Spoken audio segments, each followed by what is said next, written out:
In this video, I'm going to talk about some more key terms and some of the social processes we'll be exploring throughout the semester, namely categories, categorization, and difference. As you'll learn in one of the podcasts that you're listening to as part of your course materials for this week, people love categories. There are excellent evolutionary reasons why people love categories.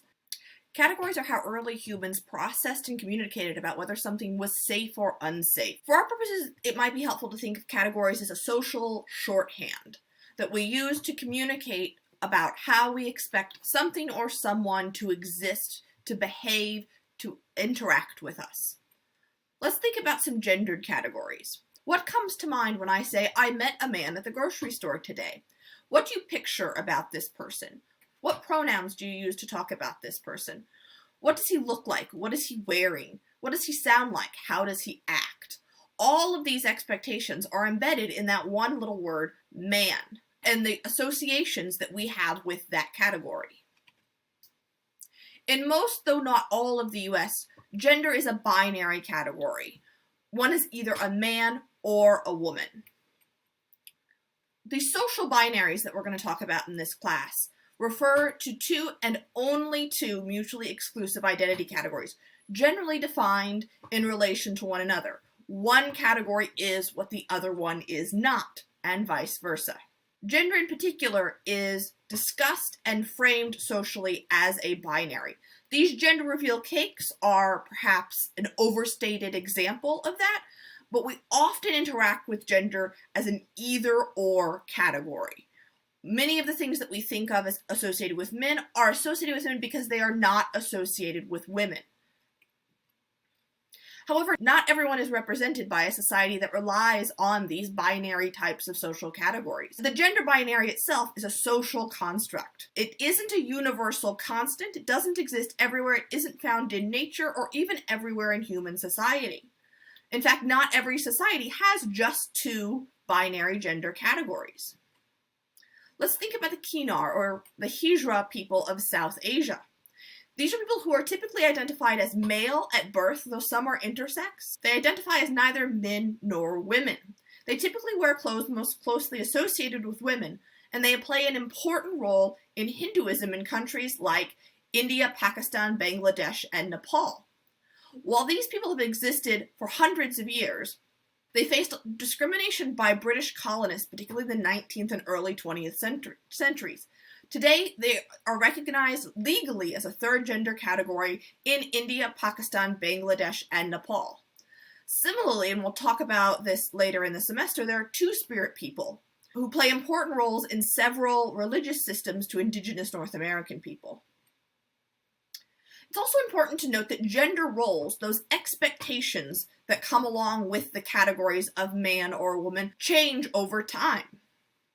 What it meant to act like a woman in the 19th century is different from today. Now let's think about some categories of sexuality. I want you to think about where you learned what it meant. What expectations came along with categorizing someone as straight, gay, bisexual, queer. Jeffrey Weeks wrote an important book that discussed what he called the invention of sexuality. Weeks noted that the terms heterosexual and homosexual didn't exist in the English language until around the 1860s, and heterosexual didn't mean what it means today until around the 1930s. These are social categories that people began using in particular ways and assigned to themselves and to others. This doesn't mean, for example, that there weren't always men who had sex with other men. However, ascribing and expecting men who have sex with other men to identify with a particular social category of sexuality is relatively new. Weeks also said that he preferred to see biology as a set of possibilities. Sex as a biological act was meaningless without the social significance people assigned to different ways and types of having sex and preferring to have sex. Margaret Mead is another example of someone who studied the way that sexuality was different in different places. When she was a young anthropologist in the 1920s, Margaret Mead traveled to the country of Samoa. Mead wanted to demonstrate that American norms around sex, in which young women in particular were expected to be ashamed and afraid of sex, were not universal, as they were believed to be by many in the US. In Samoa, she met young girls who often had casual sex without shame or fear, and wrote the book Coming of Age in Samoa. I'm a particular fan of Margaret Mead. Maggie, one of the resident cats on our Canvas homepage, is named after Margaret Mead. She's Maggie Mead. Let's talk a little bit about the unmarked categories in our society. Let's go back to that grocery store example. What if I said I met a gay man in the grocery store? What would that mean? What kinds of appearance or behavior do you expect? Now, what if I said I met a straight man? Would you expect me to specify that the man was straight at all? I don't think you would, because straightness is an unmarked category in our society. Unless told otherwise, we typically assume everyone is straight.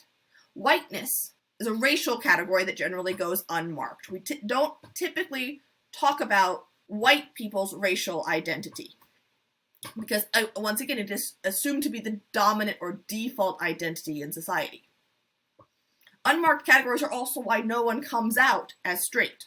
So through the course of this semester, we're going to think about the marked and unmarked categories and the ways that we use these categories to talk about difference. We're going to talk about where those categories come from and how they are used to both help and harm people. This is a quote from the anthropologist Ruth Benedict. It's one that I find particularly inspiring.